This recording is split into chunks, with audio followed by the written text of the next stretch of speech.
크리스마스의 아름다운 이야기가 누가복음 그리고 마태복음에 기록이 되어 있습니다. 누가복음은 전체적으로 마리아가 주인공 역할을 합니다. 마태복음에서는 마리아의 남편 요셉이 주인공 정도로 꽤 중요하게 등장을 하지요. 마가복음하고 요한복음은 예수 그리스도께서 이 땅에 오신 것을 아주 특별한 형태로 우리에게 말씀을 전해주고 있습니다.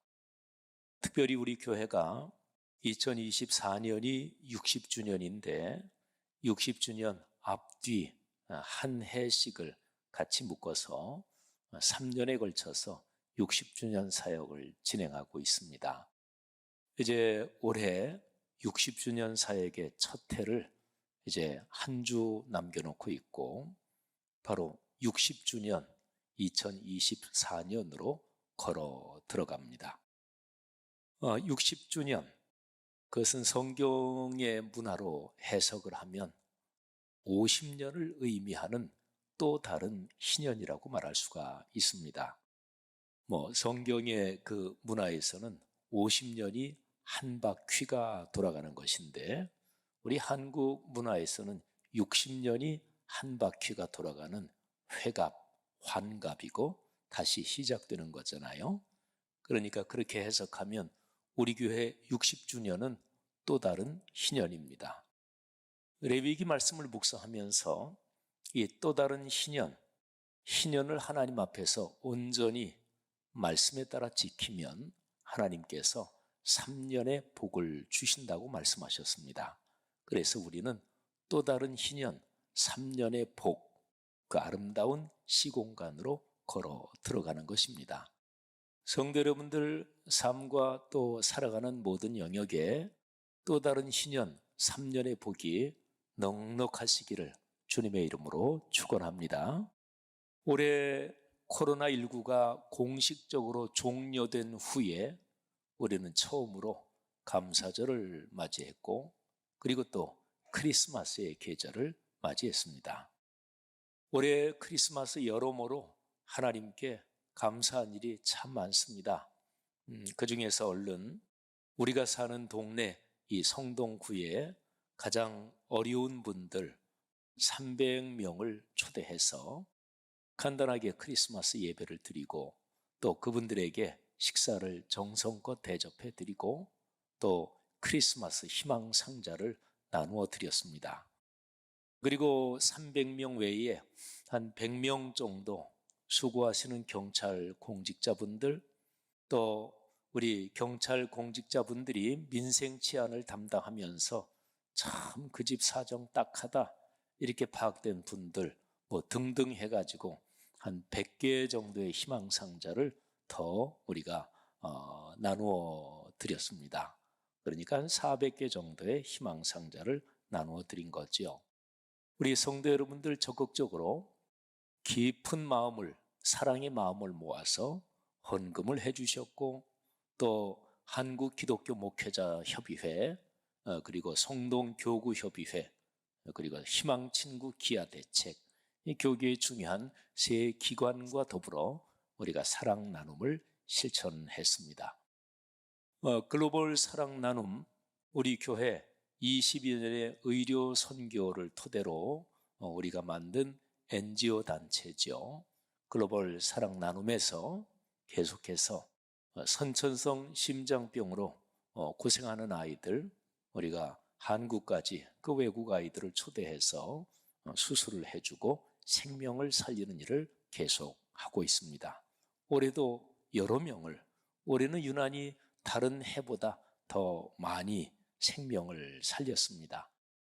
특별히 태어날 때부터 심장이 몸 바깥에 있는 사실은 거의 생존이 불가능하다고 하는데 7살이 되도록까지 어쨌든 생존을 한 미카엘이라는 남자 어린이를 세계 최초로 그렇게 수술을 성공해서 지금 인도네시아 자기 집에서 자라고 있고 우리가 후속적으로도 그 아이를 좀 돕고 또 그 아이가 건강하게 자라도록 하는 그런 조치들도 하고 있습니다. 여러분도 계속해서 기도해 주시기를 부탁을 드립니다. 여러분, 2000년 전에 예수 그리스도께서 이 세상에 오실 때, 그때 세상은 희망을 거의 찾아볼 수 없었고 또 이런저런 삶의 여정이 참담했습니다.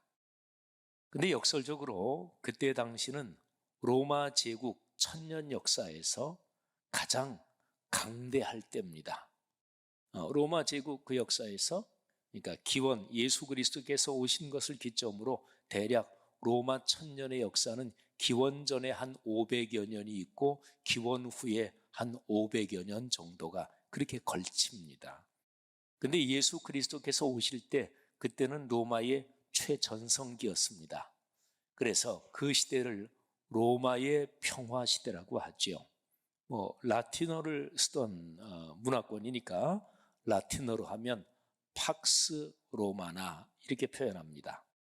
그래서 이 표현, 역사적으로 참 유명한 현상인 팍스 로마나 이 표현을 끌어와서 팍스 아메리카나 이런 표현도 쓰기도 하고 그러죠. 그런데 로마의 평화라고 이름이 붙을 정도로 최전성기였지만, 그러나 그 시대에 진정한 사랑과 평화 또는 생명의 돌봄 이런 거는 아주 약해져 있었습니다. 로마의 평화 시대라고 하지만 그 평화는 적어도 로마의 시민권을 가진 사람들이 누릴 수 있는 평화였고, 로마가 정복하고 지배한 그런 피지배 민족 또는 피지배 지역에서는 사실은 요원한 그런 일이기도 했습니다. 자, 그런 시대에 예수 그리스도께서 세상에 오셨습니다.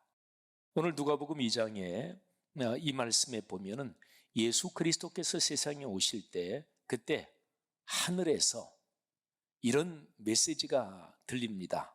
그 메시지는 인류에게 참으로 절실하고 그리고 꼭 필요한 그런 메시지입니다.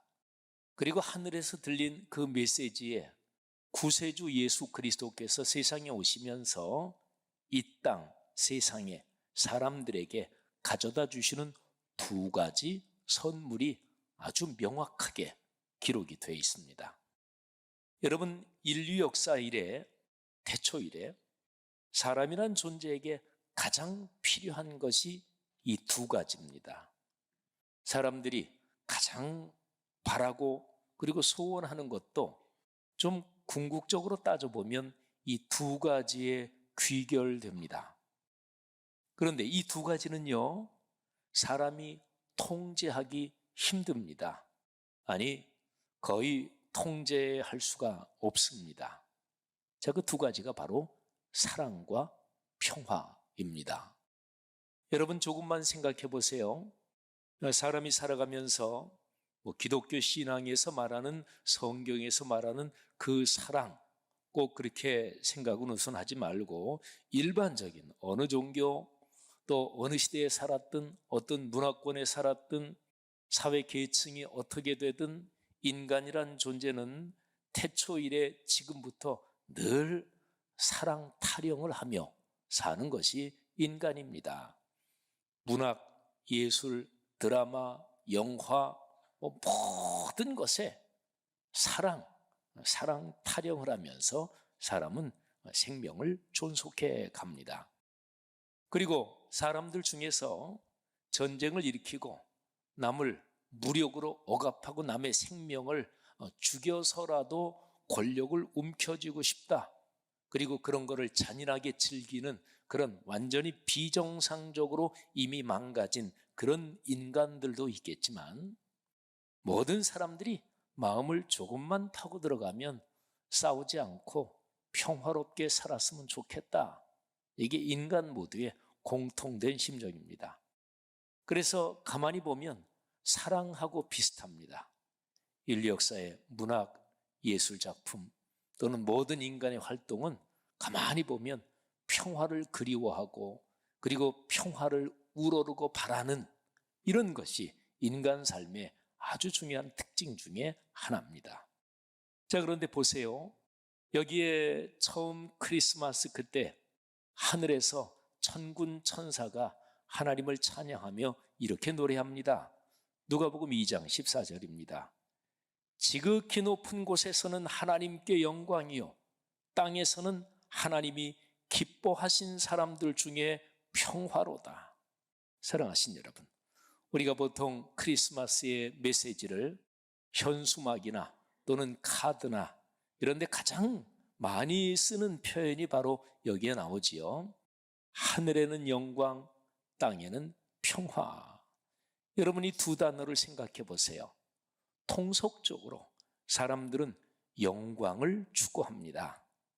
영광, 사람들의 삶에서 강력하게 추구하는 그 형태가 무엇인가요? 그게 바로 부귀영화, 만수무강, 절대 권력, 이런 것들이죠. 사람이 살아가면서 내 마음대로 다 하며 살았으면 좋겠다. 이게 인간의 죄에 물든 본성입니다. 자기 뜻대로, 내 뜻대로 안 된다.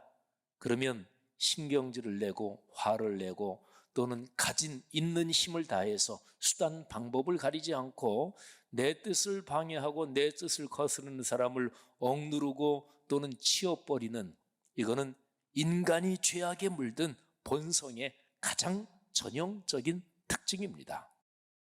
하나님께서 사람을 본디 창조하신 모습은 더불어 살도록 창조됐습니다. 그래서 어떤 사람이 인격적으로 얼마나 훌륭하냐, 보통 얘기하는 말로 얼마나 교양이 있느냐, 이거를 보려면 서너 사람 모인 자리든 어떤 회의든 또는 어떤 집단이든 산악회든 친목회든 동창회든 가족이든 교회에서든지 간에 의견이 다를 때 어떻게 반응하나 보면 그 사람의 인격의 깊이를 알 수가 있습니다. 다른 사람을 무시하거나 또는 큰 소리를 내거나 다른 사람을 자기가 가진 힘으로 억누르거나 또는 대화나 경청이 없는 사람은 인격이 아직 덜 된 사람이고, 일반적으로 얘기하면 교양과 품위가 없는 사람이죠. 그 자리에서는 이렇게 얘기하는 척하지만 속으로 너 한번 두고 봐라, 이런 사람은 더 교양과 품위가 더 없는 사람이고 아주 못된 사람이고요. 여러분, 영광을 주면 행복하겠습니까? 아닙니다. 영광은 반드시 거기에 싸움과 갈등이 있습니다. 그냥 한 나라의 통속적인 정치에서 영광은 대통령 되는 거잖아요. 수상, 총리가 되는 거잖아요. 그런데 인류 역사, 어느 나라, 어느 문화권, 어느 시대에서든지 국가의 최고 통치자 자리는 언제나 피를 부르는 싸움 또는 권모술수가 난무하는 그런 현장 한가운데 있는 거죠. 그렇습니다. 영광은 결코 사람을 행복하게 하지 못합니다. 영광을 움켜쥐었다고 할지라도 사람은 그 어떤 사람도 영광을 관리할 능력이 없어요. 그거는 오늘 여기 본문 말씀에서 이야기하는 것처럼 영광은 본디 사람 것이 아니고 하나님 것입니다. 높은 곳에서는 하나님께 영광이요, 그랬잖아요. 그러니까 우리 그리스도인이 많이 쓰는 표현에서 영광과 존귀와 찬양을 하나님께 올립니다. 이거 우리 기독교 신앙에서 전형적으로 쓰는 표현이잖아요. 그런데 우리에게 진정으로 필요한 것은 영광이 아닙니다. 그것은 평화입니다. 어떤 친구 몇 명이 모인 자리든지 또는 어떤 모임에서 한 사람이 잘난 척을 하면 그 모임은 반드시 분위기가 안 좋아집니다. 잘난 척한다, 다른 표현으로 말하면 내가 이만한 존재야, 영광은 내 거야, 이런 거잖아요. 영광을 구하는 것이 아니라 평화를 구해야 맞습니다. 사랑하신 여러분, 오늘 여기 성경의 메시지에서 크리스마스에 오신 주님께서 우리에게 가져다 주신 선물, 그거는 평화입니다. 히브리어로 샬롬이죠. 하나님의 평화 샬롬은 싸움이 없는 상태를 말하지 않습니다. 그는 성경이 말하는 평화하고 아주 거리가 먼 얘기입니다. 성경이 말하는 평화는 사람의 삶에서 가장 아름다운 것, 그리고 즐겁고 기쁜 것, 그리고 복되고 소중한 것, 이런 모든 것들이 가장 최고의 상태로 모여 있는, 그러니까 단지 싸움이 없는 것이 아니라 사람이 누릴 수 있는 하나님이 창조하신 인간 본성의 가장 아름다운 모습이 활짝 펼쳐지는 그 상태를 가리켜서 평화라고 합니다. 근데 이 정도로 평화를 설명하면 아마 이런 생각이 마음에 드실 것입니다. 아유, 그거 참 좋은 얘기네요. 근데 그게 사람이 사는 현실에서 어떻게 가능하겠습니까? 예, 저도 그런 회의론에 저도 100% 공감합니다. 불가능합니다. 그런데 여러분 생각해 보세요. 사람에게 진짜 필요해. 그런데 불가능해. 이거는 엄청난 모순이잖아요. 그런데 진짜 필요한데 그런데 불가능하기 때문에 그래서 하나님께서 세상에 오신 거예요. 하나님께서 당신의 독생자 예수 그리스도를 세상에 보내신 거예요. 이건 하나님이 직접 내려오신 것입니다. 뭐 사람의 삶에서 적절하게 가능하면 뭐 하나님이 직접 내려오시기까지 하셨겠어요. 하나님이 직접 오신 거예요. 그러면 하나님이 이 땅에 직접 오셔서 그래서 이 평화를 만드는 그 길이 무엇이었는지 한번 생각해 보세요. 어떻게 해서 평화를 만드셨을까요? 예수 그리스도 그분의 삶에서 심장이 십자가 사건이잖아요. 십자가 사건을 딱 한 단어로 해석하면 어떤 단어를 얘기할 수 있을까요? 우리 기독교 신앙을 한 단어로 얘기한다. 그럴 때 바로 그 단어고, 성경 66권 중에서 딱 한 구절을 대표적으로 뽑아서 요 구절에 기독교 신앙의 핵심이 담겨 있다 얘기할 때 바로 그 구절에 나오는 단어입니다. 사랑이지요. 요한복음 3장 16절, 하나님이 세상을 이처럼 사랑하사 독생자를 주셨으니 이는 누구든지 그를 믿는 자마다 멸망하지 않고 영생을 얻게 하려 하심이라. 아멘. 사랑하신 여러분, 바로 사랑입니다. 사랑을 통해서 사랑의 길로 걸어가야 평화, 하나님의 평화에 도달할 수 있습니다. 그 사랑의 길, 바로 그것이 예수 그리스도께서 걸어가신 십자가의 길입니다. 성도 여러분, 우리 그리스도인에게 그 사랑은 아주 구체적인 일상에서 늘 그 길을 걷고 또 실천해야 하는 거예요. 오늘 우리 교회 소식 시간에 다 실천했잖아요. 휴대전화 꺼내가지고 우리 사랑의 자선 냄비 거기에 다 전화 한꺼번에 돌리고 우리 3,000원 예수님께 차 한 잔 대접했잖아요. 그런 것입니다. 요한일서 4장 8절 이하에 그 사랑의 실천, 그 하나님의 사랑을 다음과 같이 우리에게 가르치고 있습니다. 제가 새번역 성경으로 읽어드리겠습니다. 사랑하지 않는 사람은 하나님을 알지 못합니다. 하나님은 사랑이시기 때문입니다. 하나님의 사랑이 우리에게 이렇게 드러났으니 곧 하나님이 자기 외아들을 세상에 보내주셔서 우리로 하여금 그로 말미암아 살게 해주신 것입니다. 사랑은 이 사실에 있으니 곧 우리가 하나님을 사랑한 것이 아니라 하나님이 우리를 사랑하셔서 자기 아들을 보내어 우리의 죄를 위하여 화목 제물이 되게 하신 것입니다. 사랑하는 여러분, 하나님께서 이렇게까지 우리를 사랑하셨으니 우리도 서로 사랑해야 합니다. 성도 여러분들, 사랑을 실천하며 사시기를 주님의 이름으로 권면합니다.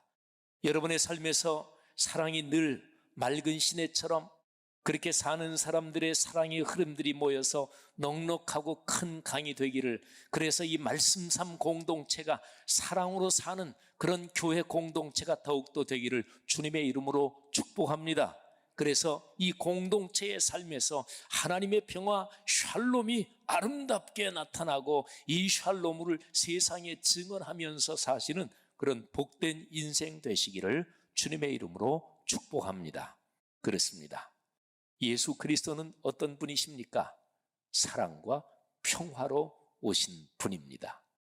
이 세상 오늘날에 가장 절실히 필요한 것, 그리고 태초 이래 인간이란 존재가 시작될 때부터 지금까지 인간이 타령을 하면서 살아온 바로 그 두 가지, 사랑, 타령, 그리고 간절히 염원한 그 평화, 이 두 가지가 예수 그리스도의 탄생, 그분의 사역, 바로 거기에 걸린 하나님의 선물인 거지요. 성도 여러분, 이 엄청나고 위대한 선물, 사랑과 평화 꼭 끌어안고 인생 여정 걸어가시기를 주의 이름으로 축복합니다. 이 사랑과 평화, 예수께서 탄생하실 때 하늘에서 들린 찬송, 우리 최기용 목사님도 우리 성가곡을 작곡하고 또 가사도 쓰시기도 하고 그런 분인데, 어떤 노래, 특별히 찬양의 가사는 참 그 성령의 충만함을 받아서 기도하면서 쓴 거거든요. 그건 보통 가사들이 아닙니다. 그런데요, 이 예수께서 탄생하실 때 그때 불렀던 그 찬양은 천군 천사가 불렀거든요. 그 찬양의 가사 작시한 거는 사람이 아닙니다. 천군 천사, 거룩한 영들입니다. 그러니까 하나님 자신이 그 찬양의 작사자라고도 볼 수가 있죠. 그러니까 이 가사는 아주 진실합니다. 진리입니다. 그렇기 때문에 현실적으로 강력하게 작동하는 실현 가능성이 있는 것이지요. 그 요약이 무엇입니까? 마지막으로 다시 한번 우리의 마음속에 기억할 것은, 주님, 영광은 하나님께서 받으시옵소서. 하나님, 거룩한 영으로 우리의 마음에 사랑의 삶을 부어주시고, 그래서 하나님의 평화를 이루게 하옵소서. 이 기도가 크리스마스의 계절, 그리고 또 다른 희년 3년의 복으로 걸어 들어가는 새해 맞이의 계절에 우리 공동체 모두에게 가득하기를 다시 한번 주의 이름으로 축복합니다.